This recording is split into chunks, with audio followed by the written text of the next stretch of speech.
Bem, gente, vamos hoje continuar a aula e concluir, na verdade, a aula sobre escala, né, que nós já começamos.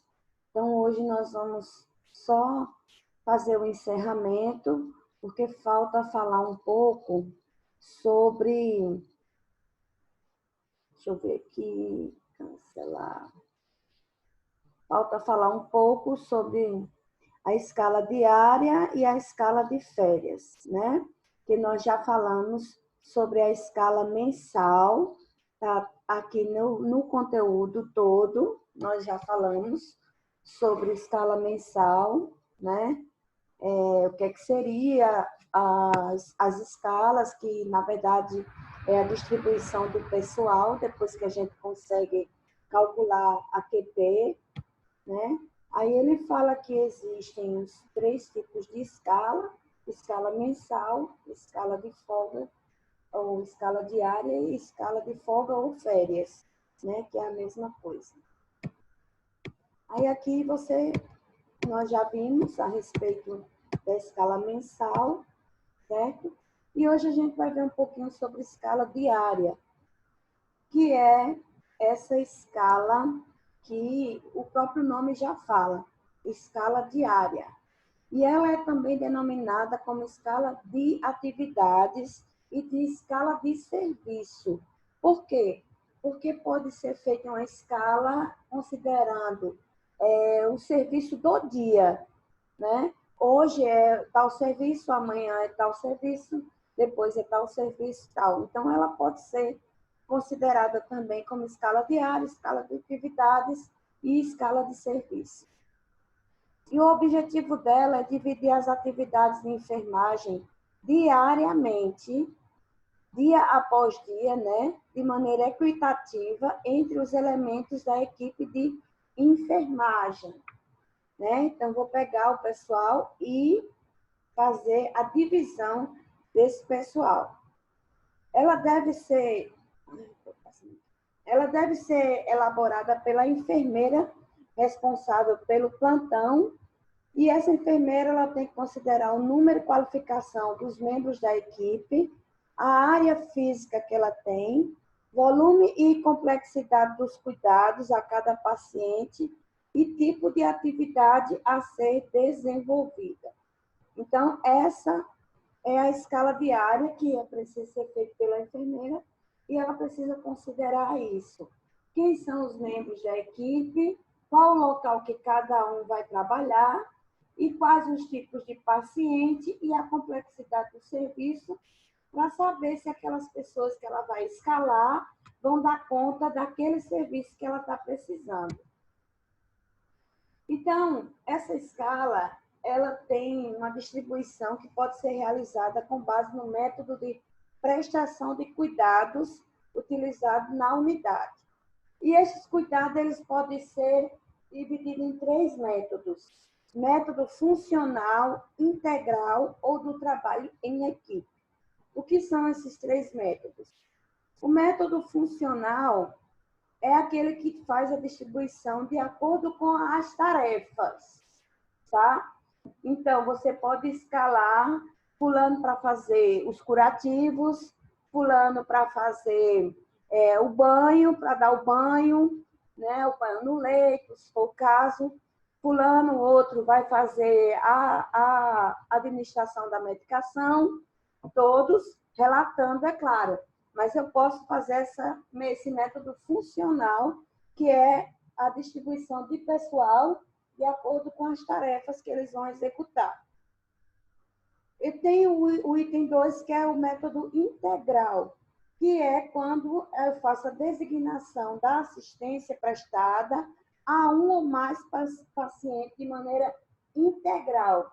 Aqui já é aquela onde eu pego as enfermarias e distribuo os leitos entre o pessoal da enfermagem. Então, fulano vai ficar com leitos 1, 2 e 3, já Maria vai ficar com leito 4, 5, 6, e assim vai. E essa pessoa, ela fica com cuidado integral aquele paciente daqueles leitos, porque ela foi designada para aquela assistência. tá? Assistência integral àqueles pacientes que ela foi escalada.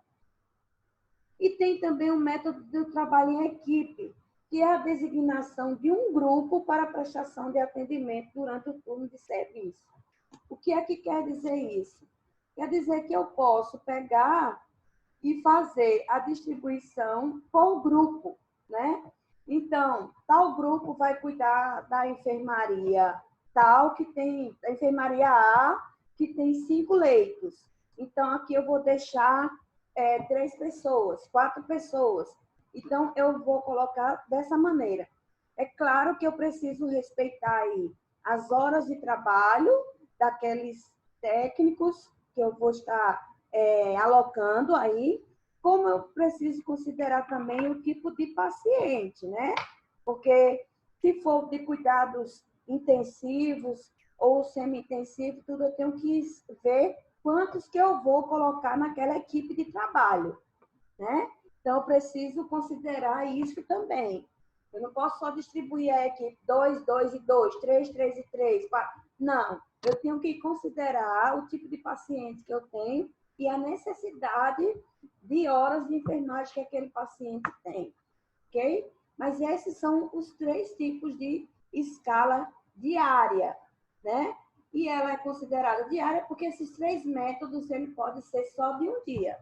A escala funcional vai ser aquele tipo de tarefa só naquele dia. A escala integral, eles vão atender aquele paciente integralmente só naquele dia. E também aquela equipe que vai trabalhar em determinado serviço pode ser também só naquele dia. No outro dia já é outra equipe ou outra pessoa, já é de outra forma. Ok? Então, isso aí é a escala diária. É a escala que precisa ser feita todos os dias. E aí, essa escala ela fica mais para serviços rápidos, tá? Não para serviços contínuos, porque não dá certo na maioria das vezes. Então, ela é mais para serviços rápidos e serviço fechado, que é aquele serviço rotineiro, né? Que é sempre a mesma coisa. Então, cabe melhor essa escala, tá? Vamos passar para a próxima. Essa é a escala de férias, bem conhecida por todos. A escala de férias ela é também denominada como escala anual. Por quê? Porque ela vai fazer a contagem dos meses trabalhados para poder você ter o seu mês de férias.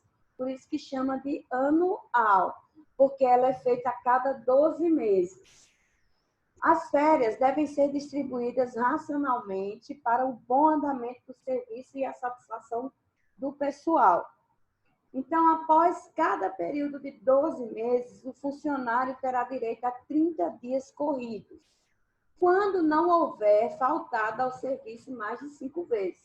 Essas observações, elas são importantes, porque a gente pensa que direito é uma coisa e o cumprimento do direito tem que ser igual. Não é bem assim.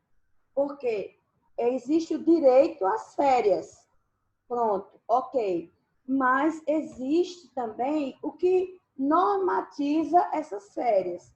Por exemplo, você só tem direito a ter 30 dias de férias quando não houver faltado ao serviço mais de 5 vezes. Por quê? Quando você falta mais de 5 vezes, aí já começa a você diminuir os seus dias de férias. Ó, as férias, elas podem ser, no caso, então, de 30 dias para quando a pessoa não tem, né, mais de 5 faltas, e ela passa a ser de 24 dias quando tido de 6 a 14 faltas.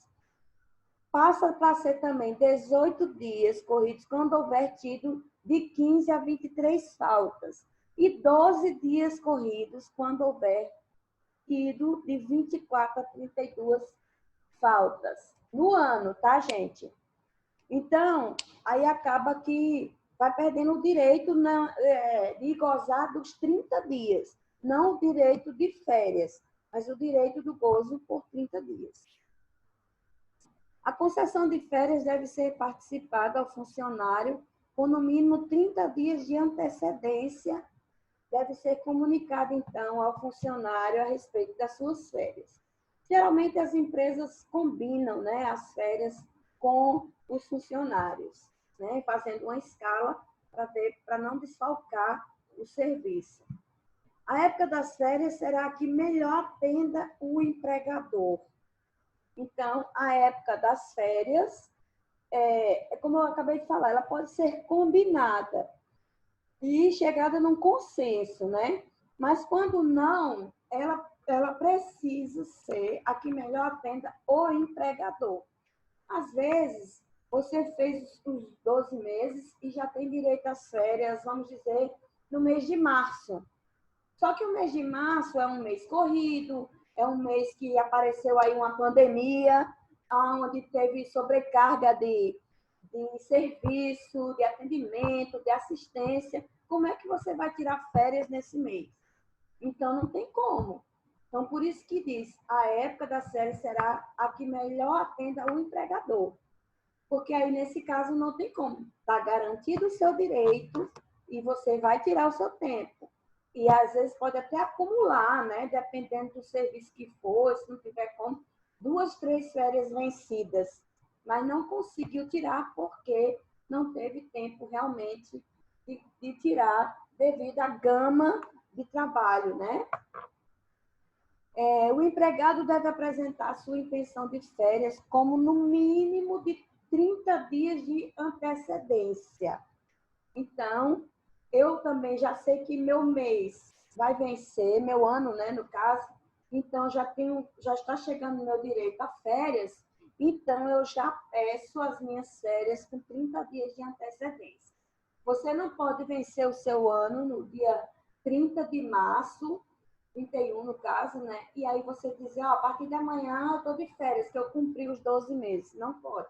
Tem que solicitar suas férias com, no mínimo, 30 dias de antecedência. E o empregado pode converter 1/3 do período de férias em abono pecuniário. Abono pecuniário. Quer dizer o quê? É a questão de você receber 1/3 das suas férias, né? Em abono pecuniário, a mais. É o dinheiro que você recebe pelas suas férias. Então, você pode fazer dessa forma, tendo esse direito também. Aí aqui eu coloquei algumas observações. Sugere-se que seja passada uma folha para que os funcionários possam colocar os meses de sua preferência, né? Que aí fica melhor na tentativa de não desagradar ninguém. A gente pode sentar e começar a ver o que é melhor para cada um e considerando o lado da empresa também. Indicar período das últimas férias, evitando acúmulo de funcionários com férias na mesma época. É preciso haver um rodízio.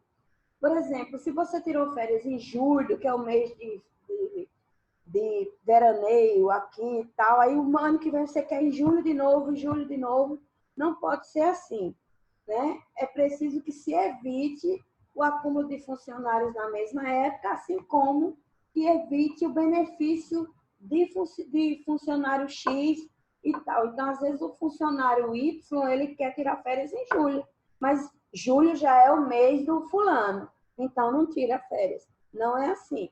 É necessário e é melhor até para o andamento do serviço que aconteça um rodízio em relação a essas férias.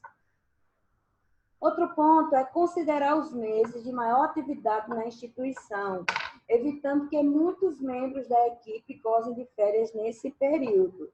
Ele volta a falar, né, a respeito de que não pode haver uma evasão de funcionários, mesmo estando no seu direito de férias, mas o período tem que ser algo a combinar para não desfalcar o serviço. E também tem as férias distribuídas racionalmente, elas trazem um bom andamento do serviço e a satisfação do pessoal. Então, quando se é combinado, é avisado com 30 dias de antecedência, é programada a substituição, quem vai substituir fulano na época de férias. Então, é uma férias que foi combinada de maneira racional, que ficou bom para o empregado e para o empregador, e isso acaba trazendo a satisfação de todos, ok? Então, assim, a gente termina o que faltava dessa aula sobre escala. Dessa aula, vamos colocar essas duas aulas, a 1 e a 2, que é essa, como as aulas teóricas. Eu vou fazer, como eu senti a dificuldade da maioria, né, em relação a confeccionar a escala, eu vou fazer mais uma aula explicando, já naquele modelinho que eu mandei para vocês, explicando a escala, eu vou explicar para vocês como que vocês vão fazer. Mas eu percebi que muita gente está querendo que eu faça a escala para que ela entenda, não é só entender. Não, mas como é isso? Como é isso? Eu já falei, gente, eu vou dar aula, vou explicar mais uma vez, tudo bem, não tem problema, mas vocês precisam fazer a parte de vocês. Não é aquela coisa, não estou entendendo e tal e tal. E aí não faz. Não. Dúvidas é uma coisa e querer que eu faça para você é outra, tá bom? Então, mas como eu vi que todo mundo ficou com dúvidas, apesar de que eu considero dúvida quando a pessoa chega para mim e diz assim, professora, eu estou com dúvida em tal coisa porque eu fiz assim, assim, assim, mas eu não consegui chegar aqui no que a senhora pediu. Aí é dúvida. Ela vai dizer o que ela tentou fazer e o que ela fez. É diferente. Não dou conta de fazer, não. Eu nem fiz, porque eu não dou conta. Não sei fazer, não. Não sei fazer. Aí é complicado, porque isso não é dúvida. Porque dúvida é quando você tenta fazer e não consegue. Mas tudo bem. Como a aula está sendo online, teve uma aula, agora que está tendo a segunda, aí tem toda essa questão que acaba impedindo o aprendizado, eu considero isso, eu entendo que tem a dificuldade mesmo de uns entenderem e tal. Então, o que é que nós vamos fazer? Eu vou dar mais uma aula a respeito disso, né? De escala. Agora eu vou dar, vamos dizer que seria uma aula prática, tá? Confeccionando uma escala. Eu vou dar essa aula, aí só depois dessa aula, prestem atenção, é que vocês vão se preocupar em responder o exercício, tá? Só depois que eu der essa terceira aula, que eu vou chamar de aula prática sobre escala, tá bom? Um abraço para vocês e até outro dia. Assim que eu tiver feito, eu vou colocar lá no grupo, tá bom?